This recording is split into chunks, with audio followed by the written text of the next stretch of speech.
Hello from Gardening at Douentza here in Ireland, and this is the latest edition in the series A Year in the Life of a Border. Each month we come along and we look at the same border to see what's new and interesting. This is the October edition.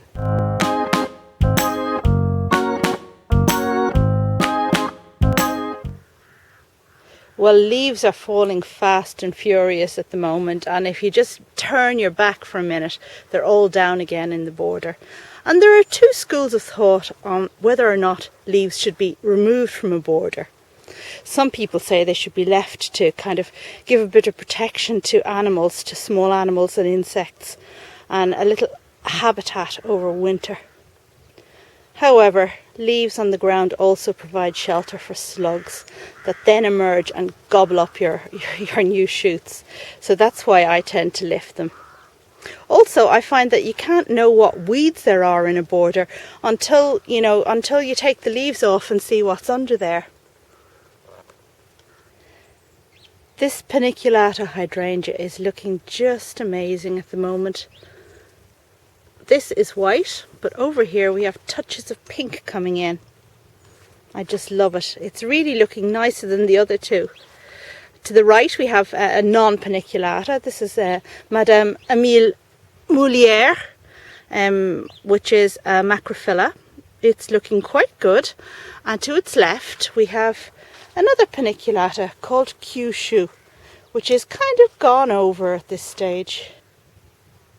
Looking absolutely gorgeous right now are the Saxifragas. Now these aren't ordinary Saxifragas, the alpine type. These are Saxifraga fortunei, a woodlandsy plant. And look how it flowers. Look at all those tiny, tiny, tiny little stars. Just a mass. A gorgeous one. I'll put the name of this particular one up above, Rubrifolia, I believe. So the border is just kind of winding down for the long winter rest, and a lot of the perennials have already gone dormant. Surprisingly, some little Primulas are popping up now. Look at that mad one. But mostly I've cut the foliage and the Primulas back, as you can see there at the back. And that just, helps me see what's going on and lift any debris from underneath. This plant here is Mahonia charity, and it's just coming into flower. Now this is a glorious scent when it's in full flower, and I can't wait to hear it. But these plants, these large bushes, I've got two of them down here at the far end of the border, and they do a great job camouflaging what's behind. I won't tell you what's behind. And I must admit that my red undies are looking still quite amazing. Yes, I show my red undies. This is Begonia Red Undies, and it's a great plant, quite hardy in the temperate zone. When it flowers, it seeds about, and you'll have it popping up all over the place. I love the yellows that come about at this time of year. Hostas are super, but even the Roscoeas have these gorgeous tints. Some people say it looks like it's dying. Well, it is dying. But I think, they're there to be enjoyed. So go out, have a look at your hostas. Go and have a look at your Roscoeas. I bet they look super. Down here, Aricema costatum is setting seed. Setting berry, let's say, because the seed is on the inside. And this is the first year that this particular Aricema has done that for me. So I'm not cutting this back yet. I'm going to leave it and collect the seed and try and grow some more plants, because it's a really beautiful Aricema. You can see that the irises are beginning to pop up already, and it's only October.